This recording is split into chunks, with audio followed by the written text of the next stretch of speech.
십자가의 복음, 고린도전서 1장 17절에서 31절 말씀으로 오늘도 살아계신 하나님을 진심으로 경험하기 원합니다.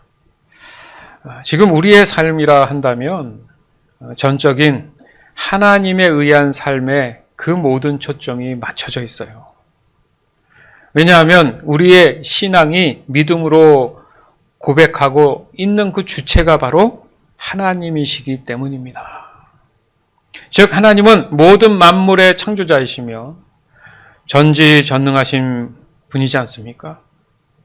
그것을 우리가 경험으로 알고 있는 바로 이 모든 현실, 이 현실의 주관자가 곧 하나님이시다. 이것을 믿음의 고백으로 우리가 날마다 신앙을 하나님께 영광 돌리고 있는 거예요. 반면 여기서 우리라는 이 대상, 모든 사람이 될 수는 없겠죠. 즉 세상의 모든 사람이 한 사람도 빠짐없이 이 신실한 믿음의 고백을 하고 있지 않다는 얘기죠. 그렇다면 우리라고 한다면 적어도 교회에 나와 있거나 뭔가 신앙생활을 하는 듯하면 그러면 모두의 우리가 되는가?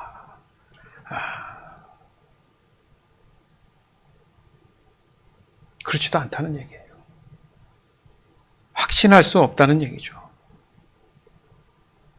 도대체 정확한 우리는 과연 누구일까? 그리고 왜 이런 현상이 일어날까?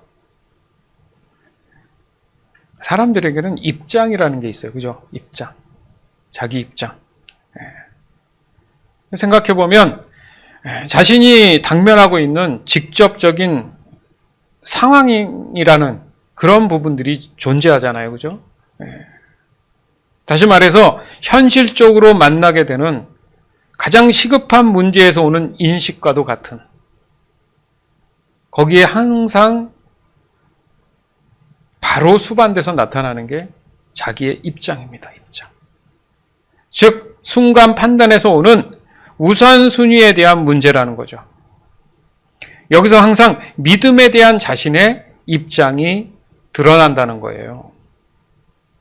그 사람 얘기를 들어보면 지금 믿음이 어떤지 간접적으로 다 알지 못해도 알 수 있지 않겠습니까? 이것을 우리는 사람의 합리적 이성, 곧 사람의 사고에서 나타난 반응, 즉각적인 반응, 이런 것이다 라고 우리가 몇 번을 나누었습니다. 그러나 전적인 사람이 가지고 있는 이 사고는 늘 불완전하다. 이것을 부인할 사람은 없잖아요.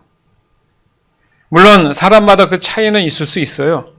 중요한 것은 더 깊은 통찰력을 소유하고 있다 한들 여전히 그 사람도 완전하지 못하다. 이게 무시하는 게 아니고 사람은 모두 불완전하다라는 얘기를 하고 싶은 거예요. 그러니까 문제는 그 불완전함을 얼마나 인정하느냐가 중요하다는 거죠. 신앙은. 아예 없는 사람들, 늘 불안한 사람들이야 전 그렇습니다 해요. 근데 남들보다 좀 내가 우월하다고 하면 자신이 불완전해도 그것을 쉽게 인정하고 싶지 않아요. 남들과 비교했을 때 내가 우월하다는 생각 때문에 그 자존심이라는 걸 내려놓기가 어려운 거죠. 그러니까 더 많이 갖고 더 많은 지식을 갖고 있는 사람들이 참 믿기가 어렵다. 또 믿어도 엉뚱한 걸 믿는다. 자기의 이성을 더 믿으니까. 즉 사람에게 있어서 온전한 신앙으로 늘 자신을 지켜낼 수 있느냐의 이 문제는 자신 스스로가 얼마나 불완전한 존재인지를 얼만큼 인정하느냐에 따라서 하나님과의 친밀한 이 교제의 깊이가 달라진다 이겁니다. 그것을 실질적으로 보여주는 것이 바로 십자가 사건이에요. 십자가 사건. 십자가 하면 누가 떠올라요? 당연히 예수님이 떠오르죠. 이 세상에서 예수님보다 더 겸손한 사람이 어디 있습니까? 그렇게 따지고, 그죠? 죄도 없으시고, 그저 하나님의 뜻이, 아버지의 뜻이 그러니까 순종한 그분. 그래서 우리는 이 십자가의 사건에 상당히 많은 시간을 들여서라도 거기에서 지혜를 얻어야 된다 얘기를 자꾸 하는 거예요. 우리가 전체적으로 하는 지금 가장 큰 테마가 지금 십자가의 복음이잖아요. 그죠? 그래서 지금 거의 2년째 하고 있어요. 이제 아시겠습니까? 여러 가지 내용이 있지만 가장 큰 틀이 뭐였죠? 십자가의 복음이었어요. 그만큼 이 십자가의 복음 안에 많은 것들을 설명할 수 있는데 누구를요? 하나님을 설명할 수 있습니다. 거기에는 저와 여러분이 있죠. 분명히 서두에 믿는 우리의 삶은 전적인 하나님의 은혜에 의한 삶에 그 초점이 맞춰져 있다 이렇게 고백했습니다. 아멘? 그러니까 이것을 다른 말로 하면 사람은 누구나 하나님 은혜 아래 반드시 속해 살아야 된다 그 의미잖아요. 즉 하나님의 영역에서 벗어날 수 없는 존재다.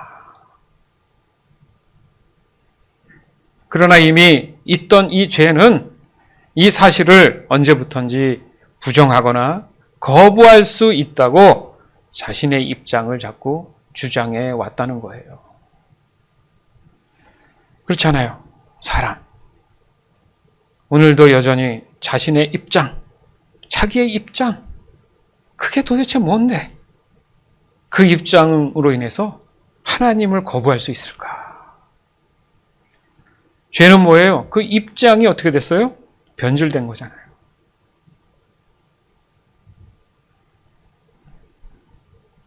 사람은 원래 유일한 하나님의 사랑의 대상이었죠. 그렇죠? 그래서 하나님께서 이 세상의 모든 것들을 다스릴 수 있도록 위임하셨잖아요. 상속이죠, 상속. 아무나 상속해 줍니까? 그렇지 않죠? 이 관계에 대한 부분에서 하나님께서 오로지 특별하게 사람에게 주어진 유일한 사랑입니다, 사랑. 여기서 하나님의 사랑으로 말할 것 같으면 어떻습니까? 하나님 자신의 형상을 따라 나타난 존재가 유일하게 사람이에요, 사람. 그것을 너무나 쉽게 설명할 수 있어요.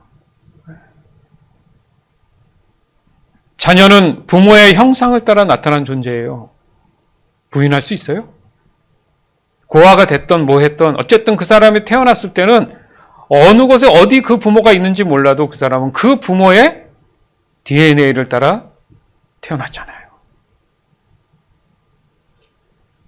그래서 그 부모는 그 자녀를 위해서 목숨까지도 아끼지 않는 유일한 존재라는 거죠.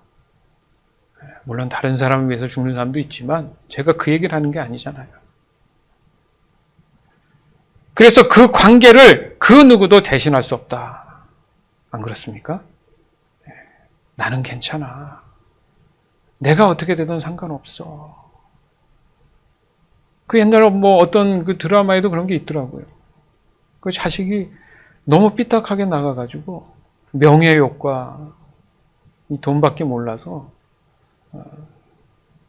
부모의 것까지 다 갈취해서 가지려고 기다리면 될 것을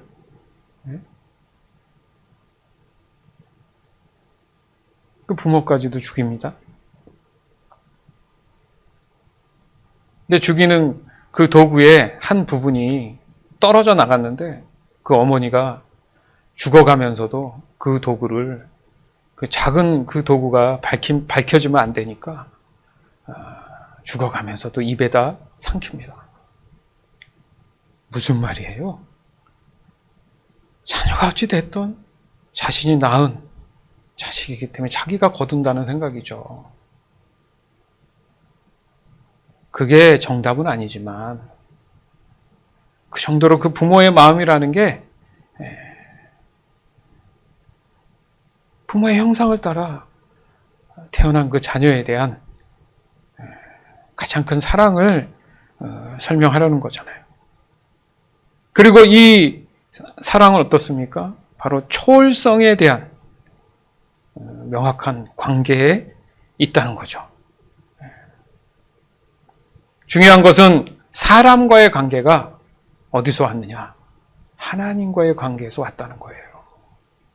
하나님의 관계가 깨지니까 지금 오늘날 우리가 살아가는 사람들 관계도 그렇게 편치 않잖아요. 사람 안에 하나님이 안 계시니까 관계가 늘 불안한 거예요. 쉽지 않은 거예요.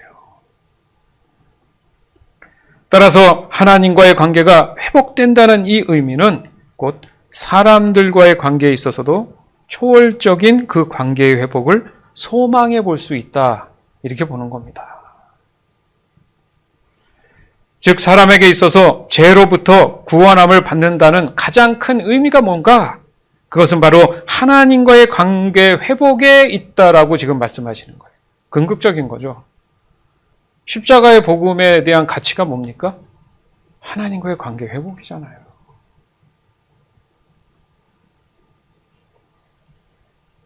그러니까 예수님도 사람들의 그 죄를 대신하셔서 십자가를 삼키신 겁니다.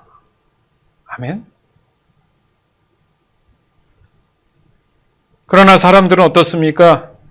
여전히 자신들의 입장을 버리지 못한 그 상태에서 복음을 받아들이는 경우가 많아요. 맞죠? 여러분들이 이제 마음에 성령이 충만해서 나갔는데 어떤 사람을 보고 예수 믿고 구원 받으세요. 근데 그 사람은 아무 생각도 없고 준비도 안 됐는데 복음을 받잖아요. 그렇죠? 늘 자신의 입장이 있었던 상태에서. 그러니 그게 쉬운 일입니까? 그러니까 그런 걸 보면은 이 복음이라는 것은 어떤 학문에 의해서 습득되는 게 아니구나. 복음은 사람의 근본적인 생명을 일깨워주고 다시금 사람의 그 정체성을 찾아주는 오직 단 하나뿐인 유일한 해답입니다. 논리로 설명이 돼서는 안 된다는 거죠. 마음으로 설명이 돼야 된다는 얘기입니다. 쉽게 얘기해서. 심령으로 설명이 돼야 된다는 얘기예요. 그래서 복음을 복된 소식이라고 하는 거예요. 왜요? 사람들이 그렇게 갈망하는 복 좋아하잖아요, 복. 이 세상에서 가장 큰 복! 구원, 영생. 그만큼 뭐 있습니까? 사람은 죽잖아요. 죽지 않게 해준다는데 그거 같이 더 큰 복이 어디 있어요? 그럼에도 불구하고 복이 되는 이 소식을 그다지 반가워하지 않아요. 아, 바빠요. 한가하게 제가 무슨 그런 얘기, 뭐 종교놀이 할 일이 있습니까? 아, 나중에. 제가 좀 한가해지면 모르는 소리죠. 감이 없는 거죠. 도리어 자신의 현실을 살아감에 있어서 불편하게 하는 존재로 여겨질 수 있다는 거예요. 귀찮고 성가신, 그렇다고 좋은 영향력을 주지도 않으면서 왜 자꾸 당신은 나에게 예수 믿고 구원받으라고 합니까? 당신이나 잘 믿으세요.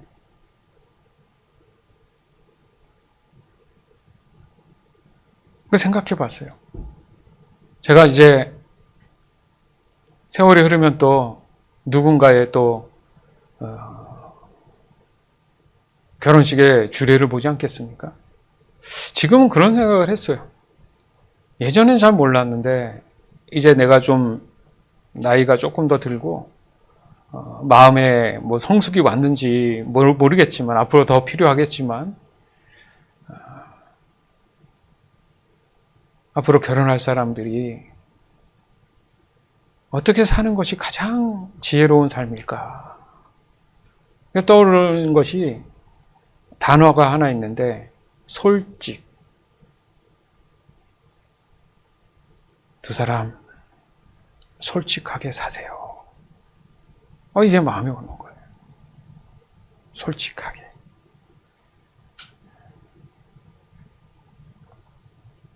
다른 게 필요한 게 아니구나. 서로의 마음에 솔직할 수 있다라는 것 자체가 관계 회복의 가장 중요한 문제구나. 사람이 하나님께 죄를 고백할 때 저는 죄인 맞습니다. 이 솔직함. 자기 입장이 아닌 하나님의 입장에서 봤을 때 잊었던 내 자신을 돌아볼 수 있는 그 솔직함. 그러니까 생각해 보니까 그런 사람들은 이혼할 일이 없어요. 자기 마음을 속이고 자기 주장을 굽히지 않는 것을 일부러 밖으로 티내지 않고 다른 식으로 그걸 합리화하다 보니까 싸우는 거예요. 솔직하지 않은 거죠. 내가 이게 불편해. 내가 이게 뭐가 문제가 있어. 그럼 그걸 듣고 그렇구나. 내 몰랐어. 그런 부분 어떻게 이렇게 서로 오가면 그래 우리 노력해보자. 그게 바로 되겠습니까? 그런 것처럼 우리와 하나님과의 관계에서 내 자신에 대한 솔직함이 존재하지 않으면 그 관계는 영원히 회복되지 않을 수도 있구나. 이런 생각이 좀 들었습니다.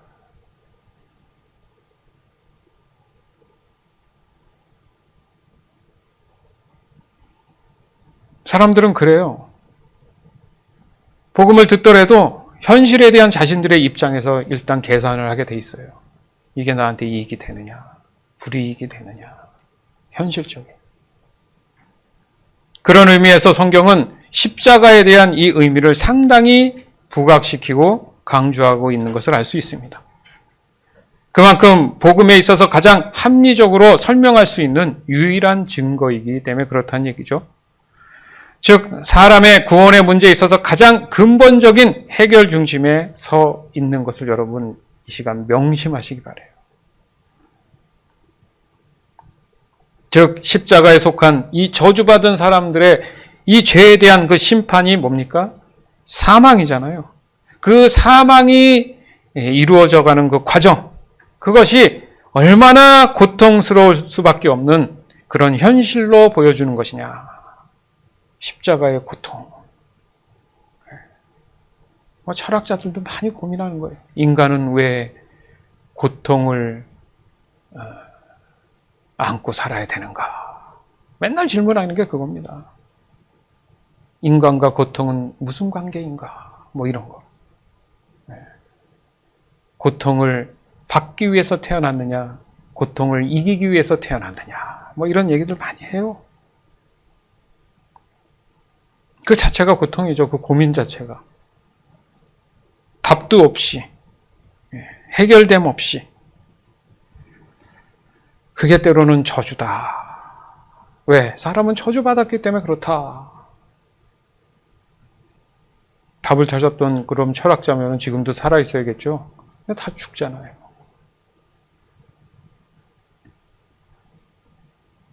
그러나 도리 어떻습니까? 이 저주를 상징하는 십자가에 예수님이 오르시고 난 이후로는 저주가 뭘로 바뀌어요? 복으로 완전히 바뀌는 놀라운 반전이 일어났다는 겁니다. 이게 십자가의 놀라운 능력이라는 거예요. 사람들이 봤을 때는 저주받은 심판의 처형 방법인데 하나님 입장에서는 그것을 이용해서 구원에 이를 수 있는 놀라운 하나님의 능력을 보여주신 거라는 거예요. 아멘. 즉 사람이 복음을 듣는다는 것은 자신의 죄의 그 근원, 뿌리를 있는 그대로 다 드러낸다는 의미거든요.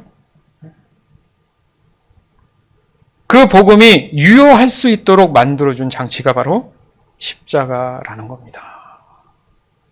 따라서 십자가 자체의 형벌이 중요한 게 아니라 사람을 죄에서 구원하시고 영생함을 주시기 위한 하나님의 뜻에 대한 성취의 계기가 마련되었다는 것에 우리는 더 깊은 관심을 가져야 된다는 얘기예요.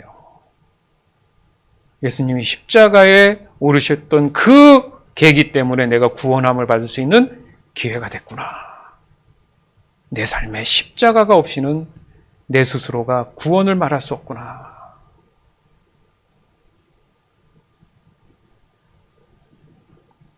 그러나 복음을 말할 때 더 명확하고 확실한 방법으로 십자가의 이 상징적인 의미로 곧 복음을 받아들이는 사람들의 입장, 그 측면에서 보면요, 하나님의 놀라운 고려고 놀라운 배려입니다. 이것은 전적인 하나님의 은혜에 의한 것임을 우리가 반드시 깨달아야 돼요. 깨달아요. 사람의 저주받은 그 고통의 그 사망에 대한 것들을 하나님께서 충분히 헤아리시면서 보여주신 거예요. 너희들 너무 힘들지? 내가 대신 너희의 죄를, 그 고통을 이겨내 줄게.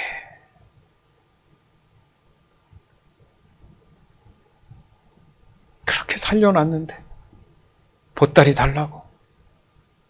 왜 살렸냐고. 먹고 살게 해줘야 될 거 아니냐고. 뻔뻔한 게 사람이에요.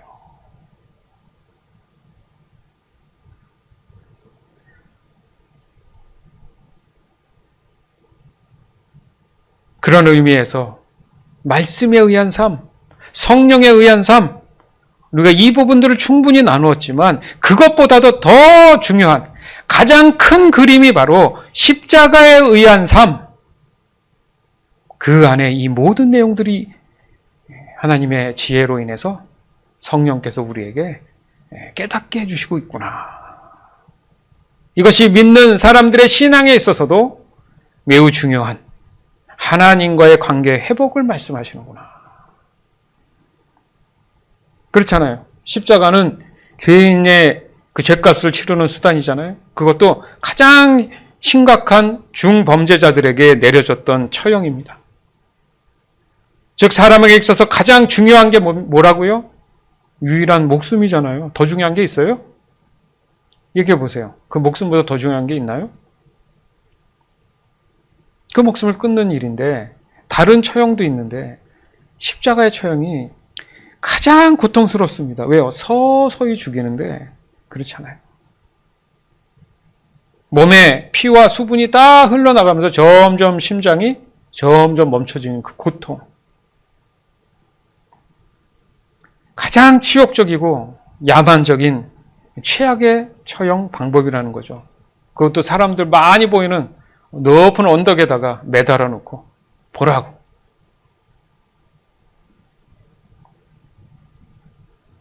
그만큼 죄로 인한 사랑과 하나님과의 관계 회복에 있어서 그 대가가 어떤 것도 대신할 수 없다라는 것을 보여주시는 겁니다. 따라서 예수님이 나를 대신해서 십자가에 오르셨다는 그 사실만으로도 나의 입장만을 고집하는 것이 얼마나 어리석은지 우리는 뼛속 깊이, 마음속 깊이 깨달아야 될 준비 있습니다. 즉 우리 모두는 그리스도의 십자가로 인해서 거듭난 그런 삶에 대한 소망이 생긴 것이고 이것을 우리가 십자가의 복음이다 라고 하는 것입니다. 죄의 근원은 자기교만에 빠진 거예요. 뭐라고요? 죄는 자기교만에 빠진 거예요. 그것을 일깨워 주신 것이 곧 십자가의 복음인 겁니다. 그래서 구원의 소망으로 살아가는 사람들은 언제나 십자가에 의한 자신의 거듭난 삶을 매 순간, 아주 매 순간 기억해야 돼요. 내가 왜 살았지? 십자가의 복음 때문에. 내가 왜 살았지? 십자가의 복음 때문에. 그러면 겸손해지겠죠.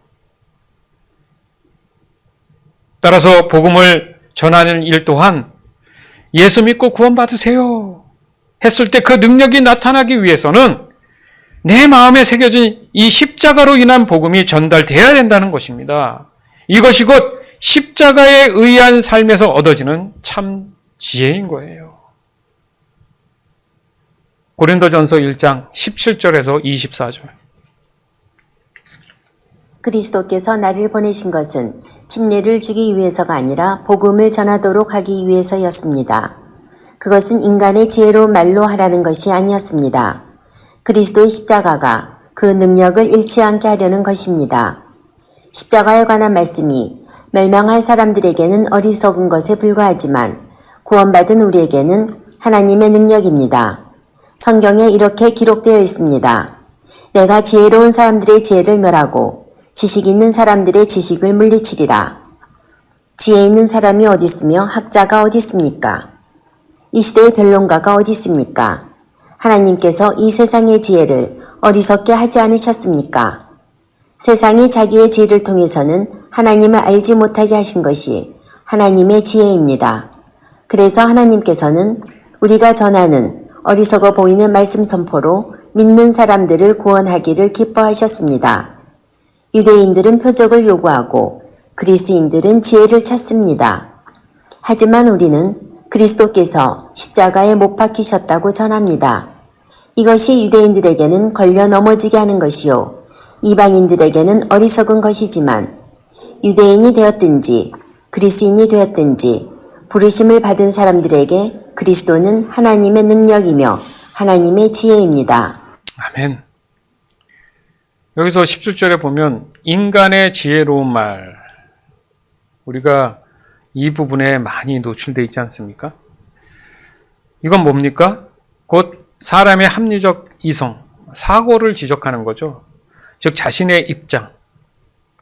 이와 반대로 복음이라는 것은 그리스도의 십자가가 구원의 능력으로 나타내기 위한 단 하나의 목적에 있음을 지금 분명하게 밝히고 계신 거잖아요. 따라서 십자가의 복음에 있는 지혜는 뭐라고요? 놀라운 능력이 있음을 알 수 있다. 그래서 바울은 믿음의 고백을 이렇게 했어요. 고린도전서 2장 1절에서 2절, 갈라디아서 6장 14절. 성도 여러분, 나도 여러분에게 가서 하나님의 비밀을 전하였을 때 웅변술이나 탁월한 지혜를 가지고 전한 것이 아니었습니다. 그것은 내가 여러분과 함께 있는 동안에는 예수 그리스도와 그분께서 십자가에 못 박히셨다는 것 외에는 아무것도 알지 않기로 굳게 결심했기 때문입니다. 그러나 내게는 우리 주 예수 그리스도의 십자가 말고는 아무것도 자랑할 것이 없습니다. 그리스도의 십자가를 통해 세상은 나에 대해서 죽었고 나는 세상에 대해서 죽었습니다. 아멘. 그리스도의 십자가의 능력이라는 것이 그 초월성이라는 게 뭐라고요? 세상은 나에 대해서 죽었고 나는 세상에 대해서 죽었다. 세상과 관계없는 사람이 된 거예요. 왜 세상과 관계없는 사람이 돼야 됩니까? 사람의 원래 모습으로 간 거죠. 진정한 신앙은 십자가의 사랑을 깨닫는 순간 바로 온전한 믿음으로 다시 거듭나는 것을 알 수 있습니다. 그것이 곧 하나님이 사람에게 주시는 최상의 지혜가 된다는 거죠. 즉 하나님을 아는 것이죠. 우리가 늘 강조하는 게 뭐예요? 하나님을 알기를 원합니다. 다시 말해서 하나님을 경험으로 알게 된다는 거잖아요. 따라서 그 결과 성도의 삶에는 늘 하나님을 고백하게 되어 있습니다. 이것이 곧 뭐라고요? 지혜를 나타내는 것이다. 그런데 여기서 미묘한 문제가 있습니다. 늘 자기중심적이거나 인본적인 생각들이 지배하고 있다면 바로 십자가의 복음은 그 능력을 발휘하지 못한다는 거죠. 그것은 단순히 자신의 의를 위한 종교 활동이 된다는 겁니다. 그렇습니다. 언제나 사람은 두 가지 중 하나에 속해 있다는 것을 알 수 있어요. 즉 십자가의 능력 가운데 있든지 아니면 세상적인 지식에 속해 있든지 결코 중간은 존재하지 않아요. 이것이 바로 하나님의 지혜인 것입니다. 고린도전서 2장 4절에서 12절. 내가 전한 말이나 선포한 것들은 지혜롭고 설득력 있는 말들이 아니라 성령의 능력을 드러내는 것이었습니다. 이렇게 한 것은 여러분의 믿음을 사람의 지혜가 아니라 하나님의 능력에 두려 하려는 것이었습니다. 그러나 우리는 성숙한 사람들 사이에서는 지혜를 말합니다. 이 지혜는 이 세상의 지혜가 아니며 이 세상에서 멸망해버릴 통치자들의 지혜도 아닙니다. 우리가 말하는 지혜는 하나님의 비밀 가운데 있는 지혜입니다. 이것은 감춰졌던 것이며 하나님께서 우리의 영광을 위해 창조전에 미리 정하신 지혜입니다. 이 시대의 통치자 중 어느 누구도 이 지혜를 깨닫지 못했습니다. 그들이 깨달았다면 영광의 주님을 십자가에 못 박지 않았을 것입니다. 성경에 이렇게 기록되어 있습니다. 하나님께서 자기를 사랑하는 자들을 위해 준비해 두신 것을 눈으로 보지 못하였고 귀로 듣지 못하였으며 마음으로 깨닫지 못하였다. 하나님께서는 성령을 통하여 이 지혜를 우리에게 계시하셨습니다. 왜냐하면 성령님께서 모든 것을 심지어 하나님의 깊은 것까지도 속속들이 살피시기 때문입니다. 어떤 사람이 생각하고 있는 것을 그 사람 속에 있는 영이 아니고서야 누가 알 수 있겠습니까? 이와 마찬가지로 하나님의 생각도 하나님의 성령만이 아실 수 있습니다. 하나님께서 우리에게 은혜로 주신 것들을 알기 위해 우리는 세상의 영이 아니라 하나님께로부터 오는 성령을 받았습니다. 아멘. 한번 곰곰이 생각해 보세요. 우리가 그 말을 할 때 그 말에 답이 다 있다는 그런 말 많이 들으셨죠? 모르겠어. 한다고는 했는데 하나님 뜻이 어디 있는지 모르겠어. 뭐 이런 얘기 잘 하잖아요. 그쵸? 그게 뭐 농담한 것도 아니고 나름 진지한 얘기인데 곰곰이 들어보면 성령께서 그 사람에게 깨달음이 지금 이루어지고 있지 않다라는 의미도 되잖아요. 그쵸? 근데 우리가 성경 말씀을 이렇게 이 말씀도 그렇고 얼마나 많이 접해요. 그런데 이 말씀대로 내가 왜 깨달아서 행동으로 나타나지 않고 확실하지 않을까? 이런 생각 안 하십니까? 그렇잖아요. 어느 정도 그것에 대한 답이라고 한다면 세상적인 지혜 안에도 내가 마음을 열고 있는 거예요. 그러니까 성령에 의한 그 지혜가 내 마음 안에 온전하게 100% 활성화되지 않고 있다는 의미죠. 왜 모릅니까? 그러면 하나님은 답도 모르고 막연하게 그냥 우왕좌왕 하나님의 자녀를 그렇게 이끌어 가신다는 얘기예요? 그렇게 하시는 분이 아니라는 걸 더 알면서도 자기 입으로는 그렇게 자꾸 얘기하는 경우가 많다는 거죠. 그건 저를 비롯해서 모든 사람이 그래요. 가끔 보면 그런 경우가 있다는 얘기죠. 그렇기 때문에 여기 말씀처럼 그 지혜는 하나님의 비밀 가운데 있는 지혜다. 비밀은 뭐예요? 아는 사람만, 허락된 사람만 아는 거예요. 아무리 눈에 보인다고 아는 게 아닙니다. 그렇죠? 그렇지만 10절 말씀을 보니까 하나님께서는 사람에게 그 지혜를 깨닫게 하는 방법이 뭐라고요? 성령을 통하여 이 지혜를 우리에게 계셨다. 왜냐하면 설명이 다 돼 있어요. 모른다고 하면 안 된다니까요. 성령께서 모든 것이네, 모든 것. 심지어는 하나님의 깊은 것까지도 속속들이 살피고 계시는 분인데 왜 몰라요, 내가 하나님 자녀인데? 우리가 이 시간 명확히 기억해야 될 게 모르는 게 아니라 깨닫지 못한 거예요. 뭘요? 성령이 말씀하시는 것을 내가 명확하게 듣지 못하고 있었다는 거죠.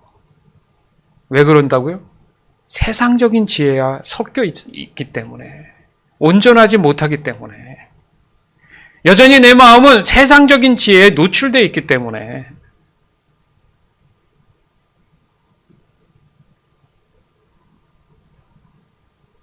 그것이 바로 십자가의 복음에서 모든 것이 해결된다.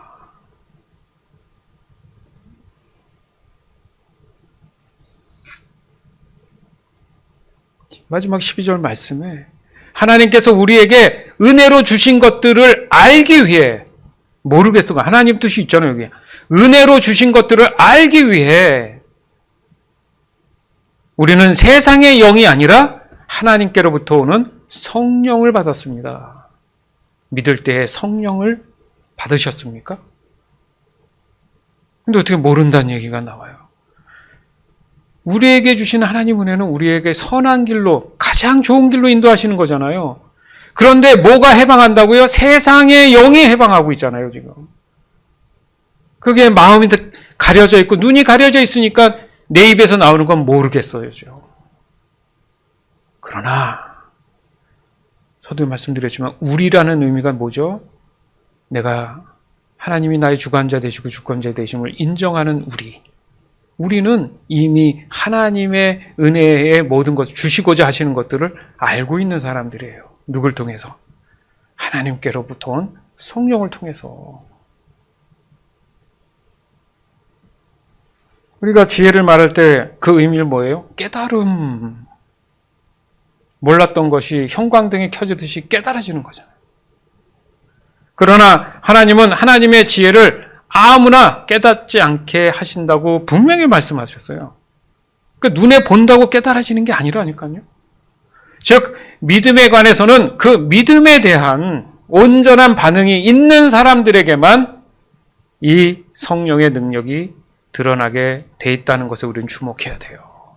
그러니까 답이 없는 게 아니라, 답을 모르는 게 아니라 나의 온전한 믿음의 문제라는 거예요.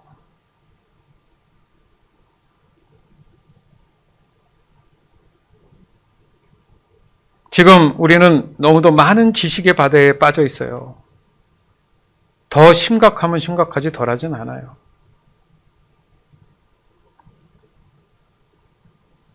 그래서 우리는 얘기하죠, 가끔. 신앙생활 하면서.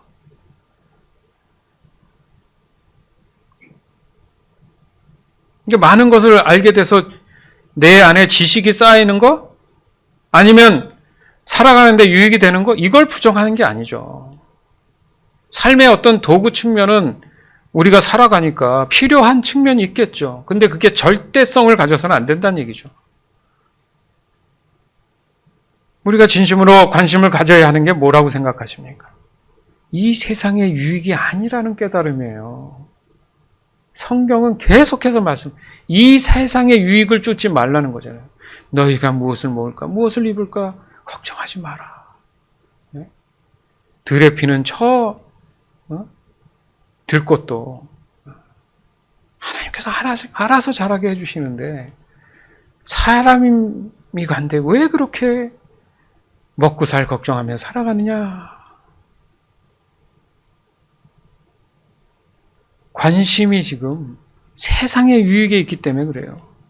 그건 지혜가 아니잖아요. 이건 저주에 속한 거죠. 따라서 우리가 십자가에 대한 지혜를 얻는다는 것. 그래서 이게 어렵다고 얘기를 자꾸 하는 거예요. 왜요? 세상적인 지혜에 자꾸 맞물려 있으니까. 그러니까 스스로는 깨달을 수 없기 때문에 힘든 거고 성령께서 그 깨달음을 주셔서 지혜를 받아야 그게 보이는데 그렇지 않기 때문에 힘든 거고. 여러분 생각해 보세요. 얼마나 많은 시간에 이 십자가에 대한 내용 듣고 보고 배웠습니까? 정말 그랬다면 내 안에 그런 모든 지식이 지금 완전히 어떤 동영상 찍듯이 다 그냥 기억나고 있음에도 불구하고 어떻습니까? 그런 사람은 어때야 돼요? 언제나 십자가 복음 안에서 이 세상에 어떤 어려움이 와도 흔들리지 않고 그 신실한 믿음이 지금도 유지되고 있어야 되는데 많은 경우 처음과 중간이 다르고 처음과 끝이 다른 그런 경우가 얼마나 많습니까? 안 그래요?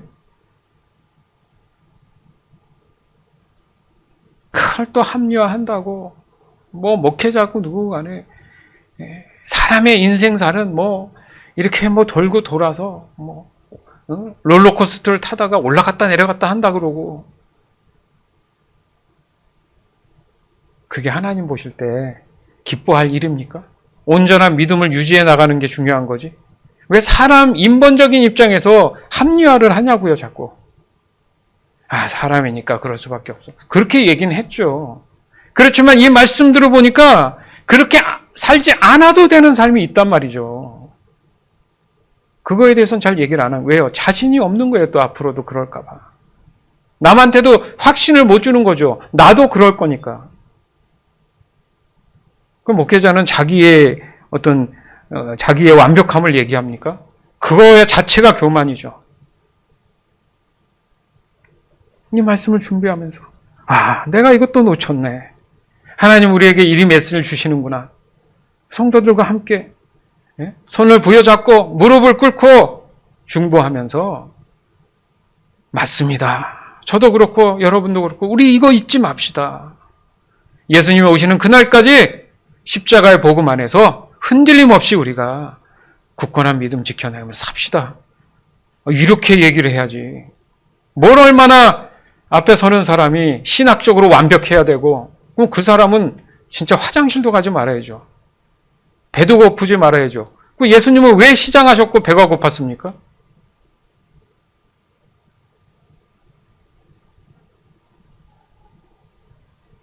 내가 하나님이 아니잖아요. 내가 예수님이 아니잖아요. 근데 자꾸 예수님이 돼요. 그 자체가 지금 교만에 빠진 거잖아요.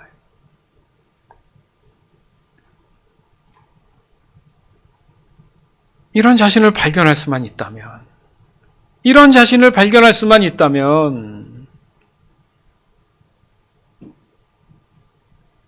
그 사람은 그래도 소망이 있는 사람이에요.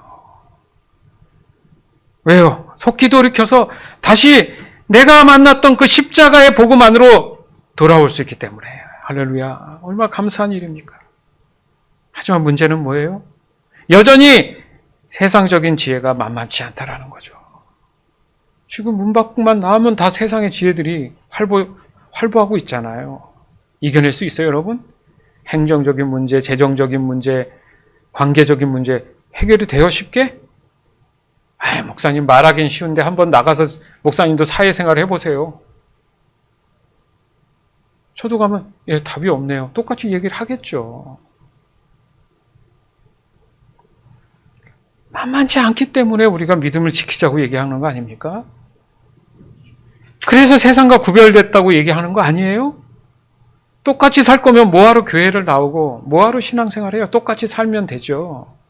마음 먹고 사기치고 거짓말도 해가면서 살면 되죠. 세상도 착하게 살면 멍청하다고 얘기해요. 아시잖아요.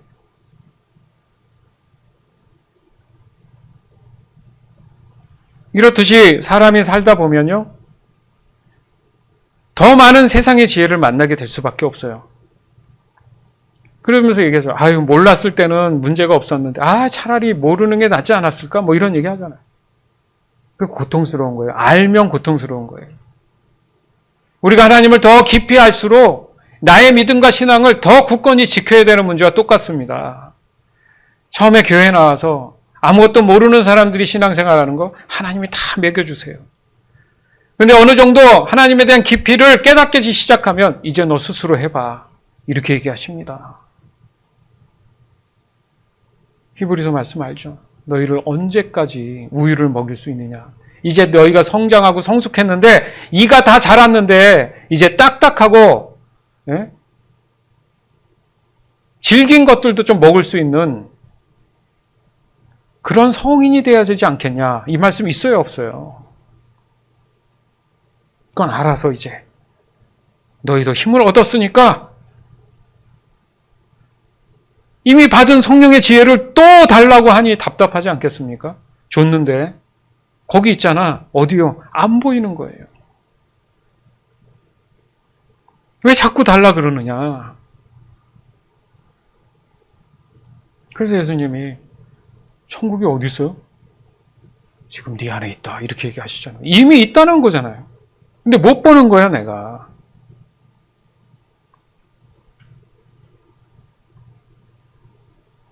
따라서 십자가의 복음은 사람의 한계를 뛰어넘는 전적인 하나님의 주권에 속한 영역이라는 사실. 거기에 사람인 우리가 어떠한 세상적인 그 지혜로 그 어떤 해석도 추가할 수 없다. 감히. 그 성경 말씀에 1.1획도 더하지도 빼지도 말지어다. 이 말씀이 있는 거예요. 거기에는 오직 믿음으로 인한 하나님의 살아계심이 속히 받아들여진다는 것에 대한 가장 복된 지혜가 있다. 이게 지혜인 거예요. 하나님을 알게 되는 것. 아멘. 하나님을 아는 만큼 내 삶의 믿음은 더 굳건해지고 내 삶을 살아가는 지혜들의 온전한 선택을 해간다. 이 의미잖아요. 맞죠? 그래서 하나님을 더 알길 원하는 거예요. 나의 불완전한 선택들이 더 명확한 선택으로 가기 위해서. 하나님이 한꺼번에 다 주시지 않아요. 그렇게 해보셨어. 그랬더니 전부 다 변질돼. 그래서 훈련 아닌 훈련을 하시면서 근육을 길러줘서 더 하나님의 관계에서 굳건해지도록 하시는 이유가 거기 있는 거예요. 왜 나만 이렇게 힘들어? 왜 나만 군시렁거리지 말라는 거죠. 지금 이번 주에 우리 교회가 지난주에 했던 통독이 어디예요? 어디죠? 어디 말씀이에요? 예, 맞습니다. 욥기 말씀이죠. 욥기 말씀. 예, 다 아시는 줄 믿습니다. 지금 욥기서를 하고 있는데 욥기의 신앙이 그래요. 우리에게 하나님의 그 은혜 안에서 사는 데 있어서 고통이라는 게 지금 주어진다 했을 때 인과응보라는 말 알죠? 쉽게 얘기해서 아니 땡 굴뚝에 연기 나랴. 콩 심은 데는 콩이 나고 팥 심은 데는 팥이 난다. 결과적으로 뭔가 문제가 있으면 원인이 있다. 이런 거잖아요. 인과응보가. 근데 욥기서를 보면 1장부터 여러분들이 통독을 해보셔서 알겠지만은 욥을 소개하는 데 있어서 욥은 진짜 이 세상에 없는 사람처럼 하나님과의 그 신실함이 완벽한 사람처럼 설명돼 있어요. 통독하셨죠? 그렇죠? 그런 그에게 고난과 시련이 와요. 욥 입장에서는 이유를 몰라. 너무 힘드니까 차라리 내가 태어나지 말았으면, 태중에서 그냥 죽었으면 어땠을까? 막 이런 얘기예요. 그러니까 이유가 누가 설명을 해줘야 되는데 설명이 없으니까 욥은 깨닫죠. 아, 이건 설명을 붙여서는 안 되고 내가 그 이유를 알아서도 안 되는구나. 욥의 고백이 뭡니까? 나를 태어나게 하신 자도 하나님이시오. 내 생명을 거두는 자도 하나님이시니. 사도 바울도 뭐라고 고백해요? 나의 나된 것은 오직 하나님의 은혜다. 전지전능하신 창조주 하나님 앞에 우리는 Y는 존재하지 않아요. 그래서 욥을 버렸습니까? 훗날 욥은 자신이 살던 그 과거보다 더 많은 하나님의 은혜 가운데 살아가게 되죠. 그럼 욥이 중간에 시험에 들어가지고 안 그랬다면 문둥병이 낫지 않아서 몸이 골마서 썩어 죽었겠죠. 그 친구들도 와서 욥한테 늘 얘기하는 게 너 인과응보야. 너 뭔가 잘못한 게 있겠지. 설마. 왜 교회에서도 그러잖아요. 성도들 간에 뭐 얘기했을 때 네가 그렇게 했을 때는 뭐가 있겠지. 근데 그 친구는 억울할 수 있는 거예요. 무슨 말을 하고 싶으냐. 성경의 다른 면은 반드시 인과응보가 있다고 얘기합니다. 그것이 뭡니까? 네가 죄를 지었으므로 죽는 거야. 인과응보잖아요. 유일하게 욥기는 인과응보가 존재하지 않아요. 무슨 얘기를 하고 싶으냐. 사람의 모든 삶에 생사고락 어떠한 삶이든 절대적으로 하나님 주권 안에 있는 거다. 요거 인정하기가 어려운 거예요, 사람들이. 내 건데 왜요? 예전에도 그랬잖아요. 아직 신앙이 성숙하지 못한 분들이 교회 와서 하시는 얘기가 제 남편이 새벽까지 나가서 밤에 별이 뜰 때 들어올 정도로 뼈가 으스리도록 일을 한 그 소중한 돈을 왜 교회에 바칩니까? 굉장히 합리적이죠. 맞는 말이잖아요. 그분한테는 설명할 수 있는 게 없어요. 안 그래요? 시간을 둬야지.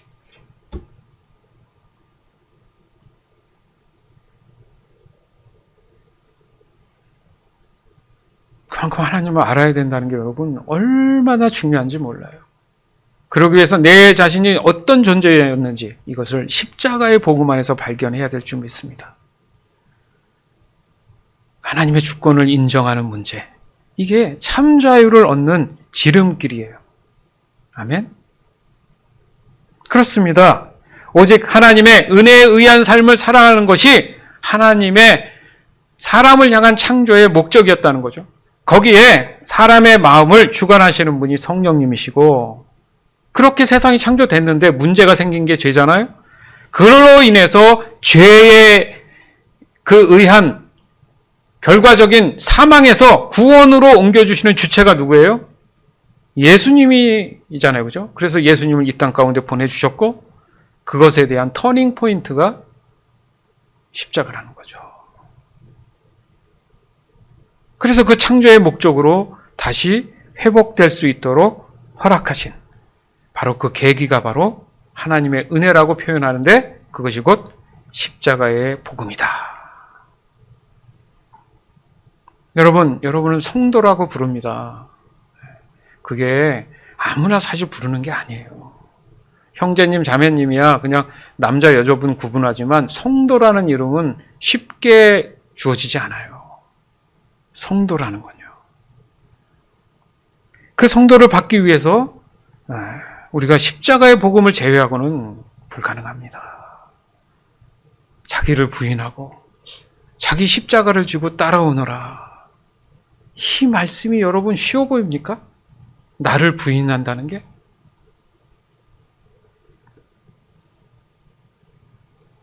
그 누구도 하나님께 바로 갈 수 없어요. 죄 때문에. 근데 우리가 표현하기 쉽게 이렇게 하나님과의 친밀한 교제가 중요합니다 얘기하니까 그 예수님을 제외하고 내가 하나님과의 친밀한 교제가 된다는 식으로 착각하는데 절대 그러면 위험합니다. 이 땅 가운데 살아가는 육신의 모든 사람들은 하나님께로 바로 갈 수 없어요. 그래서 현실적으로 십자가의 복음 되시는 바로 예수님 없이는 하나님과의 친밀한 교제, 회복이 이루어지지 않는다. 꿈도 꾸지 못한다. 그 정도로 사람은 자격 없는 존재예요. 그러니 이 십자가의 복음이 없이는 우리가 하나님께 죄사함을 받을 수 없는 겁니다. 그런 의미에서 우린 십자가의 복음에 대한 더 깊은 깨달음이 그 마음에서 일어날 수 있도록 늘 성령님께 지혜를 구해야 될 줄 믿습니다. 우리가 성령님 자체를 구하는 것, 그 의미가 포함되어 있는 거예요. 성령이 하시는 일이 뭐예요? 우리들 마음 안을 주관하시잖아요, 지금. 그분이 없이는 지금 우리가 읽었던 이 말씀이나 지금 전부 보면 성령의 운행함 없이는 하나님의 지혜를 깨달을 수 없다니까요. 그것이 곧 성도의 도리라고 저는 생각해요. 그것이 성도로 살아가는 기본적인 자세라고 생각해요. 뭔가 열심히 와서 봉사하고 예배하고 이런 게 도리와 자세가 아니라 어떻게든 성령으로 인해서 그 지혜를 받기 위한 그 마음가짐, 십자가의 복음 안에서 내가 늘 하나님의 말씀 가운데 살아가려고 하는 그 신실한 믿음의 고백, 이게 성도의 도리고 자세입니다. 아멘. 주 안에서 사랑하는 여러분, 우리가 전하는 이 복음은 곧 십자가의 복음입니다. 그리고 그 주체는 그리스도 예수예요. 따라서 교회의 진정한 기초는 십자가의 복음 외에는 존재하지 않는다. 명심하세요. 그래서 교회에 이렇게 십자가가 있는 거예요. 그래서 있는 거예요. 그래서 그냥 보기 좋으라고 있는 게 아니고 저걸 보면서 십자가의 복음을 내 마음에 다시 한번 되새기라는 의미예요. 형틀인데 왜 여기 들어와 있습니까? 도리어 십자가를 자랑하라는 말로 하나님께서 반전을 주신 거죠. 다시 말해서 그 십자가의 복음의 능력으로 그 기초가 세워지기 때문이다. 또한 세상적인 지혜가 뒤섞여서 전해지는 십자가의 복음은 존재하지 않지만 만약에 그렇다면 반드시 성령의 능력은 나타나지 않습니다. 즉 저와 여러분이 십자가의 능력을 진정으로 경험하기 위해서는 오직 성령을 의지해서 더욱 하나님을 알기를 위한 그 매 순간에 여러분의 힘씀, 열심이 있어야 되는 거예요. 아멘. 따라서 하나님의 손을 구하는 삶이 아니라 오직 하나님의 얼굴만을 구하는 삶을 유지하기 위해서라도 저와 여러분 믿음 안에 계신 성령을 통해 언제나 십자가의 복음의 능력이 삶에서 날마다 경험되어지기를 이 소중한 시간에 평생에 이제 앞으로 없을 이 소중한 시간에 바로 주 예수 그리스도 이름으로 간절히 축원합니다. 아멘. 고린도전서 1장 25절에서 31절. 하나님의 어리석음이 사람의 지혜보다 더 지혜로우며 하나님의 약함이 사람의 강함보다 더 강합니다. 성도 여러분, 하나님께서 여러분을 부르셨을 당시 여러분의 모습이 어떠했는지를 생각해 보십시오. 세상의 표준으로 볼 때 지혜 있는 사람이 많지 않았고 권력 있는 사람도 많지 않았으며 가문 좋은 사람도 많지 않았습니다. 그러나 하나님께서는 지혜로운 것들을 부끄럽게 하시려고 세상의 미련한 것들을 선택하셨고 강한 것들을 부끄럽게 하시려고 세상의 약한 것들을 선택하셨습니다. 하나님께서는 세상의 비천한 것들과 멸시받는 것 그리고 아무것도 아닌 것들을 선택하여 유력한 것들을 멸하셨습니다. 이것은 하나님 앞에서 어느 누구도 자랑하지 못하게 하기 위해서였습니다. 그러나 여러분은 이러한 하나님에게서 나서 예수 그리스도 안에 있게 되었습니다. 예수님은 하나님께로부터 오는 우리의 지혜와 의와 거룩함과 구속이 되셨습니다. 그러므로 성경에 기록되었듯이 자랑하는 자는 주님 안에서 자랑하십시오. 아멘.